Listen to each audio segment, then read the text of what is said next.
Yay. Okay, so thank you. Oh, wait, hold on. Alexa, off. I forgot that was on. Should I turn that on like quietly though? Like, should we have a little jazz? I don't I know what to don't. do for the sound quality. I know. Yeah, I I'm like, not gonna do that. yeah, Thank you for coming on the Blondie Pop podcast. so excited. So Literally, excited. I am so freaking happy that you're on because your content is it's just so valuable, and I feel like what you talk about, a lot of people don't talk about it, but we're gonna get into that.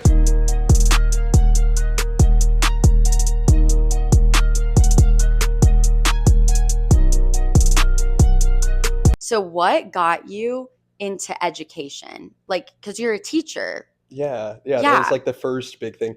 Yeah, so Yeah. it's actually like when I was probably from the ages of like 9 to like early in undergrad, I wanted to be a dentist. And Oh, like, but I've been on dates and women have been like, I'm so glad you're not a dentist because they're like, that wouldn't be the vibe. And like, I had no idea that there was this wow. like reputation. As a Wait, is dentist. there? I didn't know. I Wait, don't know. I don't know. wait, did they elaborate? I asked my push on it and they're just like, yeah, I don't know. Vibes are just like off with the dentist. And I was like, okay, maybe that wouldn't have worked for my dating life. That So is at first so it was funny. the first goal was being a dentist. And when I was an undergrad at the University of Illinois, I was taking chemistry classes and I was like, Oh, I'm not a science person. Like this is not it. yeah. And so I started thinking, I was like, what could I do? Like I can read and write like well enough. Yeah. And I was like, law school. Law school makes like a lot of sense. So I was just like set. I was like, this is what I'm going to do. And I was dating someone at the time who she was a special education major. And so I was telling Oh. her about like, I'm thinking about law school, blah, blah, blah. And she was like, and the more we talked, she could see I just like wasn't passionate about it. And she was Oh. like, you don't seem too into this. I'm like, yeah, but you know, you should just do it. And she's like, you know, you don't have to do a job because of like the title sounds cool or like the prestige or the money. And she's the first person to ever tell me that in my life. And I was like, Yeah. oh, wait, I could do something that I would be passionate about. Because I just assumed like I'm a first generation college student. My mom's family's from Wow. Mexico. So I just kind of assumed Oh, like cool. there's just like, you know, there's some pressures know of that. like, I need to make sure that, you know, all of my parents' efforts into, you know, the investment they put in me, they're getting Yeah. the ROI. So I was like, I need to make a lot of money. Like this Yeah. is why my family's here. It's what I'm supposed to do. Yeah. And then she was like, no, you can just like do what makes you happy. And my parents are completely the type of people who would be like, yes, do what makes you happy. Right. Like, I think these are like self-imposed, whatever, you know? I So totally get that. yeah, so her and she wanted me to volunteer for an organization that supports children and adults with disabilities. And I was like, That's amazing. I'll do it. Yeah. And I was like so deeply in love, like first like college girlfriend, first person I ever loved. And I was like, how much do you want me to volunteer? Like, I'm just going to do it. Like, I think I just did Wait, it I because I love was just that. like so like in love with her. And I was like, I'm Yeah. just going to go. Oh my gosh. And I realized I was like, wait, I need to be a teacher. Like, you know, and that relationship is obviously long ended. Wow. But I think the impact stayed. So yeah, I was like, I should pursue education. So, Okay. Because also, the next thing I want to ask you, because you're in the process right now to get your PhD. year 5, we're That's- moving along. I don't Yeah. know a lot about that. How many years does it take? Usually 4 to 6. It just kind of Okay. depends on what you're trying to get done. And like, I'm also working full time. So it kind of slows down like my research Yeah. output. But yeah, that's usually kind of where we're at. It's like, Do you have to do commitment. 6 years then? You're on year 5? I'm probably going to, looking at like, I probably could push to finish to graduate this year, but I'm like, there's a lot I want to get done. So I'm like, Yeah. and I'm You just wanna like, take your time. yeah, I feel like, I want to like make sure that I get things I want to get published. And so I'm just going to go into year 6, but I'm not worried about it. So what motivated you to go for your PhD? Because like a lot of people don't do that. Yeah, I just read a stat. It's like 2% of like the U.S. population or something has a PhD. It's like No, I wild. believe it. Yeah, it's wild. I think you're the only person I know Yeah, that is like getting it. yeah. I think in undergrad too, like I really loved like a lot of psych related things. I took a ton of psych classes, and I was like, I want to do something like So, psychology. I'm the same way. I love Okay, psych yeah. stuff. Like So I didn't take interesting. classes, but like I should have. Maybe Yeah. I could do that in like In a master's. future, I don't right? know. I was gonna say in a Okay, future version of yourself. Yeah. We're still young. There's room for Yes. you to No, literally. like find some other. It could be like Yeah. a side quest. Your Yeah. side quest is like getting a master's. In Yeah. psych. That's such a flex for it to be your side quest. No, Like yeah, high that key. sounds- Like, what are you yeah. doing? Yeah, I don't know. I like went out Friday, Saturday. I applied to master's programs just for No, the that would- plot. Like, Yeah, that would actually be iconic. it would be Wait, so okay. iconic. So what got you to like So do it yeah, though? I was like interested in psych, and I think I just was like, I think I like want to do something. I really thought about like a PhD in clinical psych or something, or like school psych.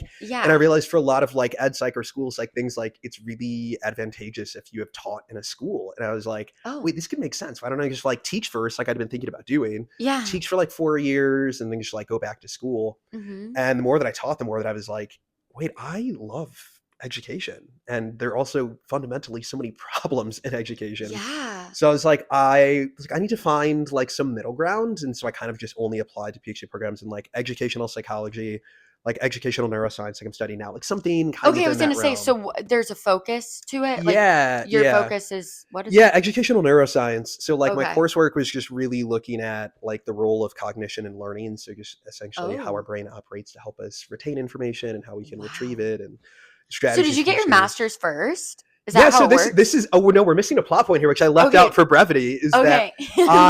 so like I Oh. decided I wanted to teach like junior year, and Mhm. I went to my advisor and he was like, you could like switch majors now, but you're like late into the game, you graduate late, just get a bachelor's in elementary education. Or he's like, you could just Okay. finish your history undergrad degree that you're getting, and then you just Mhm. apply for a master's degree in education and get certified that way too. Oh, And the okay. University of Illinois had like that program. And it was like a great teacher prep program too. So I just like stayed at U of I for 6 years. So Oh, like finished my bachelor's, immediately got a master's in elementary education and got certified to teach in the state of Illinois. wow. But you don't need a master's to get a PhD. There's a lot of people who just go bachelor's to PhD, but Really? yeah. Oh, I didn't. Yeah, Okay. especially like in science fields, people do it, but like it It's depends. In education, I see a lot more people who have masters, honestly, just yeah, because like especially former because teachers, a lot of mhm. teachers have master's degrees. Oh, really? Okay, I Yeah, didn't realize that. yeah. So yeah, so that's a lot of, and Yeah. we're going to get into what I research. I won't get into that now, but yeah, so a lot of the Yeah. coursework is just like brain based role of learning. So like Ooh, amalgamation, that's like amalgamation of psychology and education is essentially what it oh, was. yeah, that's a Yeah, perfect combo for you. exactly. Oh my gosh. So, you travel to Dublin a lot, Yeah, right? I What's up do. with that? No, this No, is like Dublin's so cool. I feel like that's like a part of you, right? it is, and I'm so glad you said that because I I have am been dying thinking to about know this. why. Yes, because I like I see your probably like I see your TikToks and no, you're like, I wait, see your you're content all the like, why time. are you in Dublin? Like You you're an are American. there's Like this makes no sense. yeah, you're so No, for funny. real. And No, but it's I love it. and it's so random too because it Yeah. literally popped up out of nowhere. Yeah. The Yeah. the story is so summer 2023. I went on a multi-country bachelor party with some of my best friends that I've had since kindergarten. Wow. So like Ireland was the second stop, Amsterdam was the first stop. Did Wow, like that's north of Ireland, did Edinburgh, St Andrews, golf to St Andrews, like two oh, weeks. nice. So you Like like to golf? I my friends do. I am a terrible golfer. I just go to Yeah. be supportive. My family loves golf, Are but you a I don't. golfer? No, no, I Okay. don't golf, but like I would, but You're like, I'm terrible at it, so it's yeah, not. yeah. I'm just like I don't know if that's my thing. And you're like, I'm But not yeah, going to do something I'm bad at. So yeah, yeah. You know, you're like, I'm only going to do things I'm good at. that's kind of how like my brain works. So yeah, Mine yeah, does too. So yeah. zero So slander. Yeah. yeah, So yeah, I and love it. it was the first time I'd been to Ireland, and this is like the this is like probably the least relevant part of the bachelor party, but so relevant to my life Hmm. that I discovered there's a gas station, and it's about like driving distance, about halfway between Dublin and Cork. Hmm. It's like right next to Moneygall, which is like a town where Barack Obama's like great grandparents are from or something like Oh, that. Yeah, like tiny, which cool. is a relevant plot point in a second. Yeah. And I think it's in Tipperary is the county it's in, and Okay. it there's the gas station is like a shrine to Barack Obama. So Oh it's like there's wow. all these cutouts of like Obama, and there's like a life-size bronze statue of Barack and Michelle, like literally like I didn't know 6 this feet tall. existed. A lot They of people, deserve it. I love them. right? Oh my, I love. No, I literally, want him back in office. literally, I want him exactly. back so bad. I miss Yes, him. yes, and Wow. so yes, and so like I There's a statue. there, yeah, it's legitimately. I'll have to show it to you after this. It's You like a have to show me. bronze statue that is legit because they're both like pretty tall. Wait, where is this in Dublin? It's Or like an hour and a half south of Dublin, so it's like okay, yeah, and it's like an hour and they're a half north from of there. Cork. What's going on? No, so I need to like look more to the lore of this one. You think I would know this, but I think it's like Wow. Barack's like great grandmother is from Oh, Moneygall, the town that's right next to this gas station. I'm pretty sure it's like and great they grandmother. cool. And Like good so for right, them. yeah, and so I like discovered this existed, and I like told my friends. I was like, we were driving back Wow. from like Blarney Castle and the Blarney Stone, and I was like, this is like low key on the way. We should stop at it. They're like, yeah, Yeah. sure. Like It's cool. Yeah. So we stop at, and one of my friends is like, you should make a video about this and post it on TikTok about this gas station. And I Yeah. was like, at the time I had like 5,000 followers. I was like, this isn't the content I post about my research. This is Right. so off brand. Like I'm Yeah. trying to like build a brand. Like this is not, Yeah. you know what it's like. I You're trying to build a know. brand. You know the vibe. Right. Yeah. And I was like, this is not it. And he was like, you should just do it. And I was like, fine. So like I took some videos of me in this gas station and then uploaded this video and it got like 4.4 million views. Yes. No, that's Wait, because awesome. there's an audio. Wait, no, Stop. there's an audio, and the audio is a song that says like, "There's no one as Irish as Barack Obama," and it's like, I don't know, it's just like some random like. Yes, I have to show you this video after. And you got a ton of following from that. Yes, too? and like a lot of Irish people. And Wow. so it's become this running thing that like if I'm like in a pub and I'm talking to someone in Ireland and they're like, "Oh, how did you end up here?" and I start talking about this, they're like, wait, you're the lad from the video who like I thought looked like Obama. They're like, I've seen this. The amount of people who I've run into, and they're like, I've seen this video before. So like, because it made the rounds. Wait, I love this story. That's amazing. Yes. I have to see this video because obviously I I'm go gonna on your check it. page. You didn't pin it though. No, Yeah, no, 'cause I I haven't- didn't. I 'Cause thought about it for a long time, but I was like, how nah. long have you like done your content creation? Like when was that? I probably started content creating in like 2021 or 2022. Okay, because we Um, started following each other like a year ago or something. I don't know, maybe a year and a half Yeah. ago. We And I feel like We- also, I feel like my proud point about this is that I followed you really early. I was an early adopter. You had a couple hundred followers. And I like commented on a video and I was like, why isn't this viral? Like, You this is were- goated. you were so sweet. Wait, like I was obsessed with you. Wait, that is what happened. You Yes. found me when I had like 200. Yes, you're on my FYP. And I was Yeah. like, yo, she's going places. That was And- so. You like yes. made my day. I actually remember that, and then we like Yes. started DMing and stuff. No, wait, that's. I love that you remember that because I Yes. remember that. I remember like looking at Thank her you profile. I'm for like, how that. does she have like minimal followers? I'm like, I- this makes no yeah. sense. I'm like, Thank she you for is seeing peak. me. And That- you've taken off. And so Oh I was my like, God, thank you. I So love that I have was there in the you. beginning. Your Early adopter. your real community. fan. You've built a really good community, I'm a and re- you're really good at building a brand. So that's so smart that you're doing that. Wow, Yeah. like just with everything you're doing, right? Like Yeah. getting like you're. It's just so good. So based on your research, like your studies, like what you're doing, I want to start with burnout with teachers, stress, high level, because Yeah. isn't that a big part of what you're researching? 100%. Okay, Yeah. yes. From a broad perspective, how would you describe the current state of teacher stress and burnout in the United States? I feel like I have two answers in my head, and one of them is like the academic answer, one of them is like the me being real answer. Do And both. I'm completely gonna do both Good. because I feel like I live in two worlds. Yeah. Like I feel like the academic answer that I would give is that like I'm not alone, that plenty of researchers are concerned, and even alarmed is a word that some researchers have used and is in my dissertation, at the state of burnout and stress for teachers. When I think about it, if we were just like having a conversation, I'm like, I feel like we're cooked. Like that's where I'm like, I feel like things need to be done because there's just so much. Like I don't even like I guess like how deep should I go here? How high level should I go? Because there's so much. So like where are we where are we trying to go with this? Because I Yeah. have a lot of thoughts. Yeah. I mean, you can elaborate right now. Yeah, absolutely. I mean, I'm wondering though too, it's like based on your research, has it progressively do you go way back? Like has it gotten worse since like let's say like okay, let me give you this. Okay. I feel like when I was 5 years old or whatever, I don't really remember teachers being burnt out. Sure. That was like 25 years ago or Right. whatever. Like, you know what I mean? Yeah. Like it felt like a different vibe. I have some friends who are teachers. I know they experience burnout.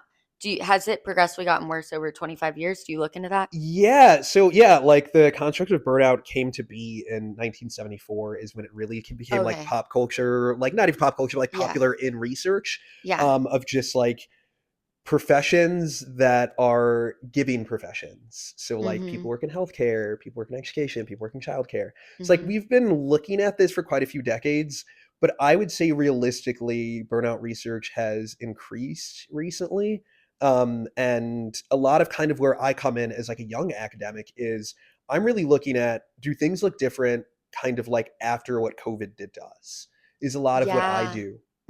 And like pre and post COVID, like one of the studies that I did definitely showed me that the reasons that teachers were struggling look a little different in 2023, 4 and 5 than they did even in 2019, 18, 17, which What? like doesn't feel like it's that big of like a change. Because Whoa. like we're all in like our 2016 era, right? And we're like, it's Yeah, different. I know We're you like, but is say it that. that different? Because I'm like, I listened to Fetty Wap then, I listened to it now. I'm Yeah. like that I doesn't love feel like it Fatty. was Yeah. that long ago. Yeah. But the things that teachers are struggling with, and I feel like the way I could really distill this is I was on a date maybe like 2 years ago with a math teacher in CPS, and her and I Hmm. had this really interesting conversation. And one of the things I love first dates, we never saw each other again. I've never talked to each other again, but Oh, just like insightful conversations but is what you I had a love. great date? Yes, yes. Why did that happen? I That's I weird to don't even. me. I actually don't even remember why we Okay. didn't go on a second date. I think maybe Yeah. just like the connection wasn't there. Okay. But I Yeah. love that of just like we have Yeah. these good conversations, and her and I had this really deep talk about like that we know so much now about what we should be doing for kids that like Mm.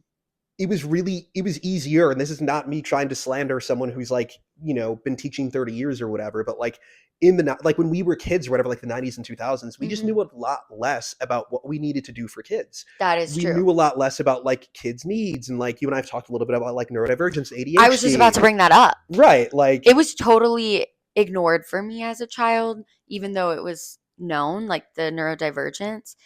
I think there wasn't a lot, like I've talked to my parents about it. There wasn't a lot of information, so it wasn't like taken seriously. right. And And it kind of so like as I've gotten older, I took it upon myself to like I'm like, why am I having these emotional meltdowns in yeah, high stress situations at my job? You yeah. know? Yeah, So, and I think too with things like ADHD, girls and women have a lot of compensatory strategies that mhm, make it really hard for teachers or even society to like clock it in them, as opposed to like boys and mm, men, where you just yeah, see it a lot more prominently. So for a lot of yeah, girls and women, especially like millennials and Gen Z, like women at this point, they're like, no one knew, and I had to figure it out as an adult. Where yep, like you'll meet a lot of like guys who are just like men who are like, yeah, like I couldn't sit in my seat when I was 9, and we knew yes, back then. yes, So like yes, that's also just a credit to girls and women of having compensatory strategies of knowing how to like find a way hmm, to focus and stay locked in, even yep, though trying to balance what attention looks like. So right, yeah, it's like things like that. Like we didn't know about that. We didn't know about culturally responsive teaching. There's so many things we didn't know about to do differentiation about, like trying to make sure hmm, meeting students where they're at. And so it's like we just know so much that like teachers have to take on so much. Like the workload is a big thing that came up in one of my studies, both like wow, data wise, quantitatively, and qualitatively from interviews. Like the workload is a lot. Relationships with parents is a lot. That's something that I saw shifted, and I'm arguing in a study of mine about like parents became a lot more involved during COVID just because their children were learning at home, and they're like, oh, hmm, I see what's going on in learning, and some didn't want to like let go of that. I want to know what's going on. So like hmm, communication with teachers has ramped up, and we're so much more accessible with Zoom and Teams and Google Meets and email and even sometimes texting, and so it's just like so accessible to much more parents. accessible, yeah, Right, that just didn't exist in the 90s, that like if a parent wanted to meet with a teacher, they had to call them on the school phone. yeah, If the teacher leaves at 3:30, they might not get that message till the next day. Now you get an email, you're sitting on your couch and you're like getting an email at 8:30, and you're like, there's a problem I got to respond to.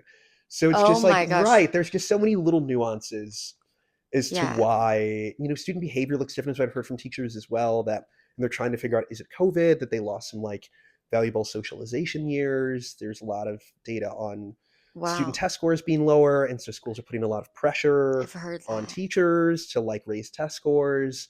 So it's like exosystemic pressures of like administration or policy based things. So it's just, there were so many different buckets as to why teachers are struggling with burnout. And Yeah, yeah, it looks different that yeah, some of those things weren't as prevalent in 2018 as they are now. wow. So, Yeah, and actually I have like questions around some of the stuff you just said there. of So course. we'll like dive into that.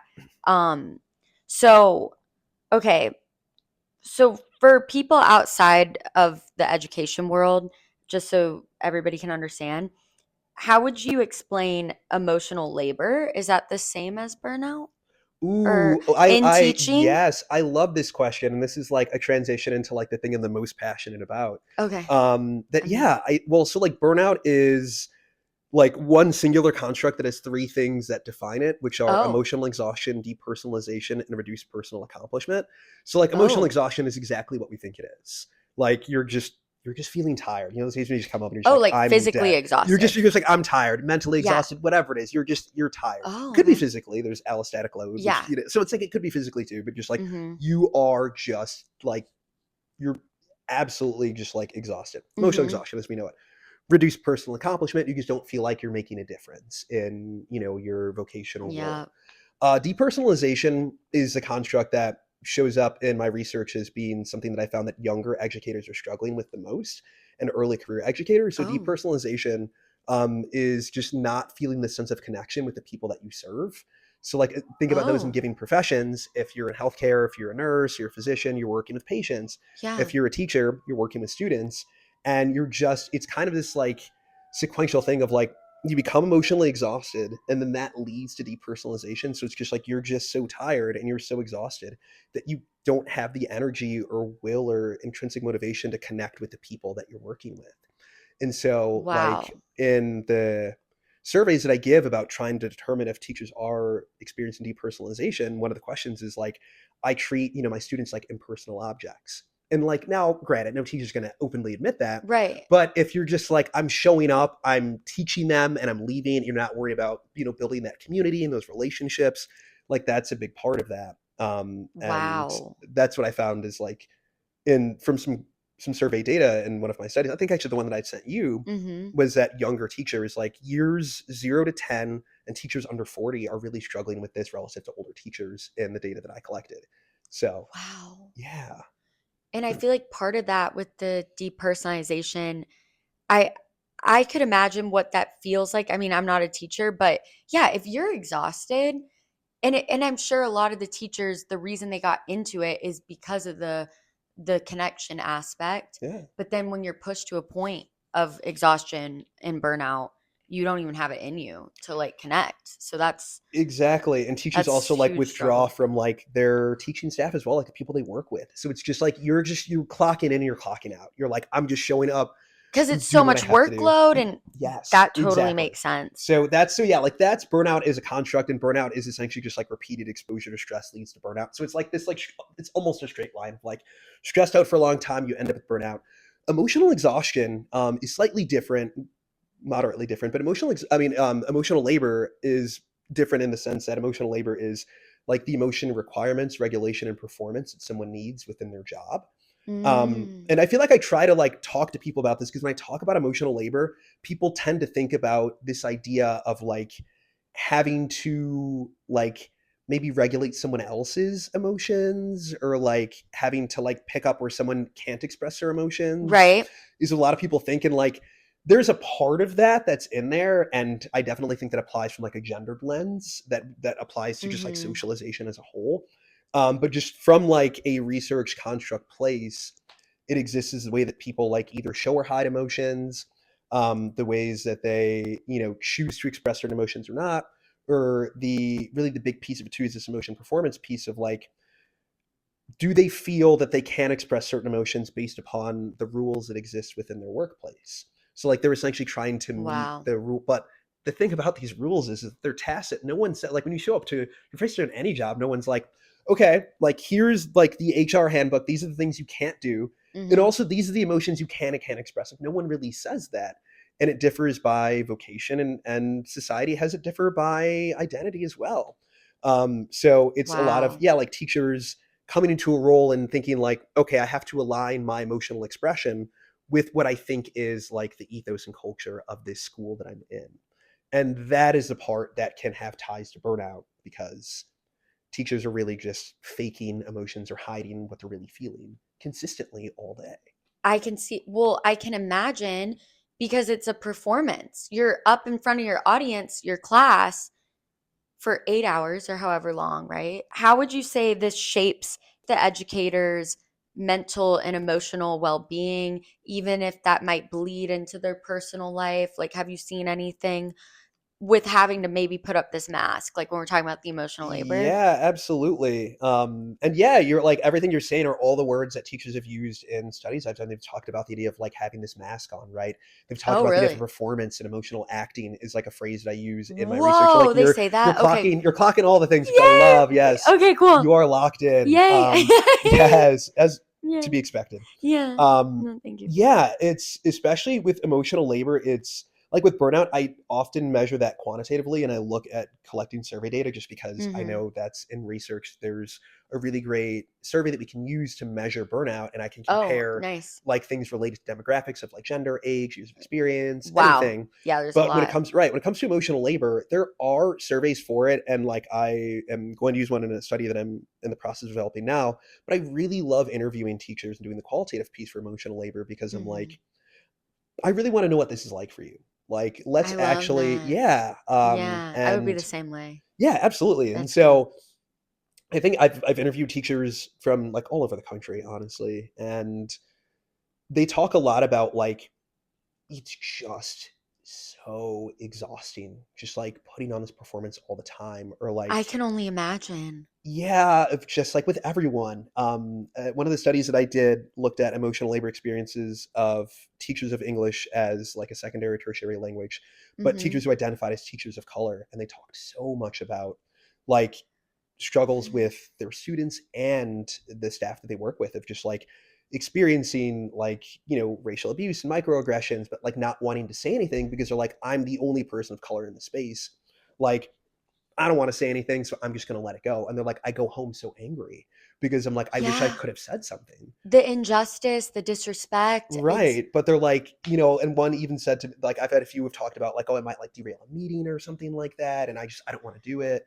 So yeah, teachers all the time talk about that. It's just so exhausting to have to, um, be a version of themselves that they think is the ideal teacher. I've had participants talk about that, especially yeah. ones who teach younger students are like, when you That teach like K1, 2, 3, there's this expectation that you're just so patient, and that's like what we think I bet about I have of as a friends who teacher. teach like yeah. And And if they said something do you similar, teach fourth grade? fourth grade, So yeah, but it like looks different for me because I'm a man, and so like is it vastly it different? is I'm a straight man, so people like don't. It's just Yeah. such a different world compared to what Wow. the things that women I've interviewed feel that they are like.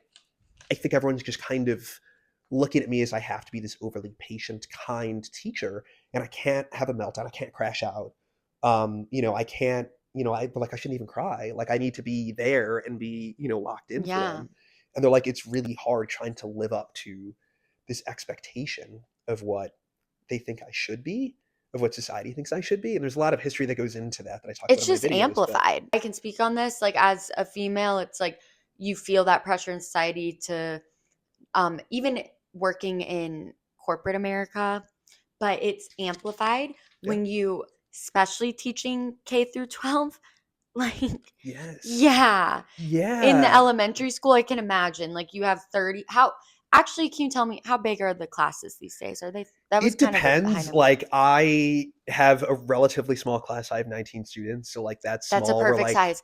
That's how it's it was back in peak. the day, I feel like. I would have classes that big. Yeah, My right. friends, they were 30, I said that I that was was gonna say crazy like yeah, though. like Like if they they teach in CPS, it's like got to be in the 30s. Or if they teach any bigger city, like if they teach anywhere just in a bigger city, it's definitely going to be in the 30s. and then I just think about the classroom management. Like That's a that huge would be component so to stress and hard burnout. Yes, that classroom with management is a 30 huge kids. yes, Oh no, that's difficult. yes. Okay, so what do you think that the general public misunderstands about the emotional demands of teaching? Ooh, you're deep in your bag now. These questions are okay. I think, and this is something I talk a lot about in my videos, and is really, I think for researchers, you try to find a couple things that make what you do unique. And I'd mentioned we just got a book chapter published in a book that is dropping in a Yes. couple weeks. So exciting. And yeah, one of the thing that I talked about in my book chapter is essentially the historical feminization of the teaching profession in America Oh. and how that has impacted the ways in which teachers feel they can or can't express emotions now. And so I think that's the Mhm. thing that like people don't. I didn't even know until I started graduate school. Honestly, I like took a course and like had to look into like the history of teaching, and I was like, wait a minute, I've been teaching for a while, And I didn't know this. So I didn't know this. Yeah. And I even when I present at conferences, I tell this story of that the teaching profession became a feminized profession in the 19th century. And so with this, there are a few like historical actors who came into play. And one of them was a woman, Catherine Beecher, and she like was like, I really think women should be teachers. I think this is a great idea. So at first I'm reading this history and I'm like, Yeah. okay, like Slay, like fight for the girlies. Yeah, we need to be out here. So I'm reading this and I'm like, okay, like Yeah. she based like this is Yeah. 1850s and she's trying to do stuff for the girlies. Yeah. She ends up like testifying in front of like a small like faction of Congress and is like, you should allow us to go to college for free. I'm like, okay, pop off. Yeah. She goes, and you should allow us to be teachers. She's like, because you could pay us half of what you pay men to do the job. And I'm like, wait, we lost the plot now. and I get it. Like, I'm also not gonna, like, I get it. The 1850s were a weird time. Like, in the 1850s, we wouldn't even be in the same room. You know, so it's like, I get that it was a weird time. But I'm just like, wait, okay. Like, obviously, I'm looking at through a 2026 lens of like, no, we don't want that. But at the time, concessions had to be made for women to get access to anything. Yeah. So it's like, okay, like crafty on her part to make an argument. Yeah. So women started entering the ranks of teaching. And there was this idea of like, the original creator of emotional labor, Arlie Hochschild, said that like the world turns to women when it comes to the need for mothering. And so people were like, kids, teaching, I feel like they need mothering. And so the United States turned to women. And at the time, it was if you were single and unmarried is the only way that you could teach. If you were married or had kids, you either were like, in some states, there are actually marriage bars and you couldn't teach and hold a job the second you got married. And then in other places, it was just like expected societally, like, no, you stay home and raise your kids. The man goes off to work. So everyone who was teaching in these early days were just like young women in their like early 20s, and they taught for like 3 years and they'd get married and have kids and leave. And so with that became a lot of expectations, and think like 1850s, 60s, 70s about how women should behave. And at the time, there was this idea that they're like, a lot of men were like, you know what? We'll let women teach because it'll give them a sense of independence, but it will allow them to uphold the prescribed boundaries of feminine modesty. And these are direct quotes from the time. So they're just like, it's not too masculine of a job. They won't get too dirty, but they can have a purpose until they get married to a man and then have children. And that's their real purpose. This is opening my mind. Yes. And that's why I love telling this story. And so because of this, there were just a lot of beliefs about how women educators should behave. And so like I dug really deeply into a lot of historical text, and I found a quote that said that like teachers and like women should regulate their mind and emotions to meet the needs of students. And this would be even if it's, you know, like damaging to the woman because they're not in here for goals. And, you know, that was the thought. They're not in here for goals. And when Catherine Beecher was testifying, she was like, you know, you could pay us half because women don't essentially like strive to attain a great deal of wealth, which is like wild now because we're talking about like, you know, be your own rich man, you know? So it's like, and those are the moves you're on, right? Yeah. And so it's like, but then they're just like, we don't need to be rich. Like, that's not what we're trying to do. So it's like, we started to develop these ideas of like, yeah, if you're a woman and you're teaching, you should try to meet the needs of all your students. And like, just don't even think about your emotions. They don't exist. And like, just meet them where they're at. But we like never got rid of that idea. But now that teachers are still in the profession, like it's not a 2 and 3 year thing that's a sprint. There are, you know, teachers who are doing it for 35 years. That's a marathon. That's a marathon, but teachers are still like held to the historical legacy. It hasn't evolved. Like, yeah, in ways it has, like, you know, for sure. Like it has, but like there that still foundation. Foundationally, the ethos and culture is still like, you know, you shouldn't express certain emotions. You can't get angry. You shouldn't cry in front of your students. That has me shook. That has me so shook. That is so good. Okay, I want to also quote something from your research, by the way. You said, well, you didn't say this. You did not say this. It says, you found this. Someone else said it. Yeah. Okay. True. No plagiarism for us. Yeah. Okay, there we go. Look at you're already an academic. You know the vibes. This is how we gotta live. You gotta. These are the ethics of an academic. God. Okay, who we quoting? Who's out here? I don't remember the person's name. Okay, but it said like this was like women's and teachers' opinions. It doesn't come across respected as it would if it was a male addressing things the same way that I did. It comes across as bitchy, snotty, or snarky. And it's like, no, I'm just being assertive. So you kind of spoke on this a little bit, and I just want to say, like, this stood out to me because, like, as I was mentioning, um, I mean, I'm a woman in business, sort of fintech, and I feel this. Could you talk about the various pressures that teachers face with, I'm going to give you all three: kids, parents, and admin? I want to like try to tie in the quote that you gave Yeah, yeah. too is so powerful because that was someone I interviewed. And I think the question I'd asked in the interview was about like about emotional labor and the ways that do they feel they can express their emotions? Have they thought about is gender involved in any way? And I was just like, I'm like, do you think that's involved in any Yeah. way? This participant talked a lot about being assertive and being forward and like Mm-hmm. expressing her thoughts and opinions. If there was something she didn't agree with that was happening in a meeting, she would stand up and say something. And yeah, she Mm-hmm. said that like when it comes to me and I do that, people think that I'm being snarky or snotty or right. Like, Yep. and she's like, but, and there are lots of participants who have said similar things of like, but when a man does it, it looks different. And there's a ton of studies that show like when men use anger in Mm-hmm. workplaces, it's viewed as like, oh, he's being a leader, he's taking charge. But when women do it, we know what it looks like. We know what we're calling women if they decide to stand up, right? And decide to use their voice and be assertive. I think that there's a hierarchy that exists, and I think some teachers feel that they're just not heard by administration. And right, we talked about needs look different now than they did previously. Yeah. And so I think that like teachers are struggling to say like we're drowning here. Like there's way too much and you keep giving us more, like something's got to give and nothing does. So I think with administration, Mm. it's like wanting to feel supported and wanting to feel that they're heard. And teachers just across studies have communicated to me and to other scholars as well that they just like don't feel that. I think with students, it's just I think it's behaviors. I think that every generation is different. And so I think with like younger Gen Z and Gen Alpha, it looks different than teaching older Gen Z and millennial, or if you're an Mm-hmm. older teacher and you talk Gen X or whatever, like it just every generation has new needs. And I feel like we've had like a rapid evolution in technology and AI. And so it's just like Yes. there's just like so much where like, you know, being an iPad kid is such a different thing now than it was like 15 years ago. So So different. yeah, so I think teachers are trying to understand like societally we're struggling with attention. Like I just saw something on Yep. Instagram. My friends and I were talking about in our group chat about how like streaming platforms are realizing that like people are not just watching a show, they're also always on their phones. So they're like thinking about like simplifying plots because they're like, if the plot is too confusing, people aren't paying Oh no. attention. And they're like, so we'll have to reiterate plot points or whatever. So like Oh no. holistically, society, like we're just struggling societally with attention because of the fact that we Yeah, have all these devices and like we have instant gratification culture. And so we do. we're seeing that with students as well, that like attention spans look different and Across teachers the board?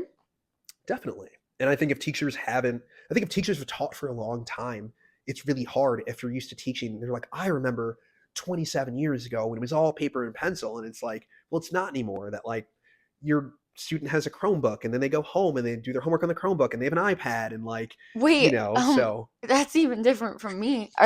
Does everybody have a laptop? yeah, all of my students have computers. Wow. They have Google I accounts. don't We think do I our had writing on that in Google high school. Docs. I mean, I think I had my Yeah. personal laptop. I had binders. Do they carry binders? I had a binder for every class. In fourth grade, we don't switch classes. They're just like with me all day, Yeah. but we do have a folder for everything. Okay, So yeah. yeah. So they So still have a folder for everything. Yeah. You have your green is math still folder. Yeah, science. yeah. Blue is still math. Like we have that Yeah. debate, and they are locked into That it. is so So green will funny. always be science, no matter what. Green is always going to be science, but I thought red was math. Is that history? What Ooh, is it? for us, red has become Spanish. Oh, Red is okay. That Espanol. yes, Yeah, that's but good for like, yeah, Espanol. I see. This is where the debates come They're taking color-wise. Spanish in fourth grade. Yeah, That's amazing. yeah, Okay, so blue is math. yeah. What's like English or language arts? You guys call it language arts. We call it language arts. Yeah, I was gonna see. Yeah, like Is it like generally, like internally the as teachers, we call like ELA, English Language Arts. Yeah, ELA? but for the kids, Yeah, I'm like, it's reading and writing. It's an yeah. orange folder. It's an orange Okay, folder. orange. Okay, I'll I go thought along. that one would have been like purple, but all right, Well, that's okay. and I had a student come up to me yesterday, and they were asking, they were like, "Oh, I have this purple folder. Are we going to use it?" And I was like, "Well, keep it because we might." And now I'm like, missed opportunity. I Yeah, should have I used don't know. Something purple. about that is purple, and then what's history? Are you guys are doing that right? We do. That's a yellow folder for us. Okay, I actually, don't think I was that's gonna say giving. orange for that one, but okay, I could see. Mm. Okay, love this. Okay, that was so good for my brain that we discussed that with student behavior, emotion, maybe readiness with the students too. Has that changed like post COVID, and what does that mean for teachers? Yeah, You kind of so touched on yeah, I that. did a little bit, and Sorry, that was a little repetitive. no, But like, if you want to elaborate, I I forgot we do. talked about that. I already had that Yeah, on yeah. Well, I think one of the things that I didn't talk about is that their attention span. yeah, well, I What said it's about just that AI? I actually want to know. Are they like what's going on with that? Are teachers freaking out? They're just going to use AI to answer everything. I Homework. teaching fourth graders, we don't necessarily like they don't use it, or That's they like, good. or like at home they just like, oh, I use this like make a funny picture of like whatever They don't of like a think yet. penguin like like being best friends with the walrus or something is what they use it for, like, but they won't like they don't. I love them. They're not right. Stop. There's I still the love innocence. them. Like there's still the innocence of like I just made a picture of the penguin and a walrus. yeah, just like like dapping up or something like that. It's I just love like them. there's still that innocence there. That's It's great. That amazing. right that they're like so they're in ways they're pretty tapped in the Mm. world, but in ways they're still shielded from a lot of it Okay, so good. far. Maybe Not high school wholly, though. Like but I that would has to even be a say like problem. junior high probably is when they're probably like sixth grade up, maybe middle school is when that'll be a real thing. Will be AI will be so. I think that's something that I've just heard conversations about, and especially people high school, college That would stress me teaching. out if I was a teacher. And Definitely, that because everything some you've done has to look different. In yeah, and it's like ways how do you track? Like if you send them home to write an essay, you could put the whole thing in Chat GPT. exactly. But I'm sure like I guess maybe they have something to clock it. There is Like there's like softwares, but they're still yeah. trying to learn how to like the softwares are still Yeah. trying to learn how to Yeah. best Yeah, to pick catch up on it. it. Yeah. So. No, that's crazy. Okay, so let's talk about the future Mhm. of just whatever. We're gonna talk about the The future. future. Okay. Okay, so okay, I actually want you to be very opinionated if Mm. you're open to it Mhm. with these three. Um, so these are I want to know like just your opinion fully. So what do you think schools are missing when it comes to supporting teachers emotionally and professionally? You being fully opinionated here. You can be biased and I I think, and this is something that I argue in a lot of what I research too. So I feel like at least it's like okay, good. No, opinion, it's but backed like up. still like yeah, Yeah, like that's and cool. this is something that I argued in the book chapter that I just published too. So it's like this Oh, is out there and well will be in 2 weeks into to public knowledge mm-hmm, is that schools don't talk about the emotional component of teaching, or if we do we just talk about like mm, general like wellness of like oh we should just like like allow teachers to like do yoga or take a workout class or something like that. mm-hmm, um but it's just generally not talked about. mm-hmm. As a part of my dissertation, I ran a study where I developed an online and asynchronous mindfulness program like targeted to address Oh, burnout. oh, And I realized I haven't talked about this on my TikTok like I probably should because I have great data from it. wow.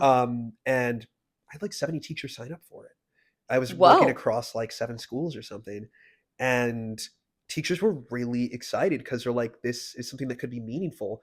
But they're like, "But I wow. love that it's online and asynchronous because like this is proof you respect my time." That they're like, "I'm a working mom," or like, Mm-hmm. like I have 3 kids, they're all in sports. Like I don't have time to go to an after school like course on mindfulness or do like a Saturday morning. They're like, I would, have a module week for 7 weeks. It was like a Canvas course, but it had like things they could apply to their actual daily life. And teachers were Whoa, really excited about it. And I'm like, in my mind, I'm like, it wow. wasn't, I don't think it was like that groundbreaking, but I think it Mm-hmm. just really spoke to the fact that like schools aren't doing enough to To and to me that's like low level. Like giving teachers strategies to be mindful is like the yeah, earliest thing we can push on. I think as a yeah. whole schools don't talk about the role of burnout enough, and they definitely don't talk about emotional labor. I've never heard that word in any place I've ever been in an educational space unless I've said it. Yeah. And that's not me being like, oh, look at me, like I'm, but it's just like that's just something that's not. There are plenty of scholars who talk about that we don't talk about it in teacher preparation. We don't Mm, talk about it in actual teacher like real teacher life. So I think mm-hmm. that schools aren't focusing enough on emotional labor. And so in my book chapter, I write a lot about like what can schools do to actually like do something to honor the emotions that teachers feel and to take into account the identities that they have, because it's not just like this panacea of like if we talk about emotional labor it's going to fit everyone, Mm-hmm. because a sixth grade male science teacher is going to experience emotional labor completely differently than a sixth grade ELA teacher who's a woman, and we have to Yep. account for that too. So I think Wow. that's what I think schools are missing. And So I've interesting. said that in interviews in online education sources. Like, I will say that anywhere. I will say it Yes. everywhere. I don't mind that Yeah. opinion. Okay, good. That's a good one though. Okay, so looking ahead, both as a researcher and an educator, what gives you hope about the future of the profession? This is my last question. I think what gives me hope is seeing how progressive so many of the Gen Z girlies are, and seeing Oh, I like, love that. and these are like the new teachers, right? So it's like Yeah. we've got a lot of millennials who are in the teaching force now, like younger millennials who I think are like pretty like aware of what's going on in terms of everything. And I think because we have so many like very like conscious like Gen Z girlies who are entering the teaching workforce and who are understanding work life balance. Like my old Mhm. student teacher has become one of my best friends, and her and I've talked a lot about. She's like, I love teaching, but that's not my end all be all. Like, I want to have a life, and Mhm. I'm going to take trips, and I'm going to, spend time with my friends and my Yes. boyfriend. And she's like, I'm Yeah. going to go work out after school, and I'm going to leave at 3:15. She's like, I'm going to get my work done. But she's like, I'm not going to stay until 7 o'clock.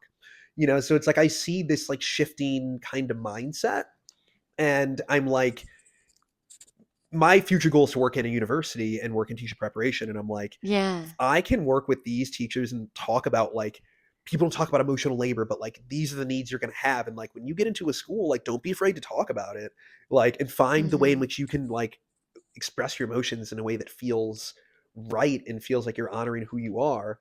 Like, I feel like I have hope for that, that like Mhm. we can change this like teachers have to be robots kind of vibe. So yeah, Oh, I love that. yeah, Alex, thank you for coming on. of course. This was amazing. Yeah, Oh my gosh, this is going to be so good for all the teachers out there, but also just in general. I think this is so fascinating. And I think it's applicable to like a lot of professions. So thank yeah, you for definitely. coming. Okay, cool. I Yeah. appreciate you inviting me on. Yes. Oh my God. That was, dude, that was fire.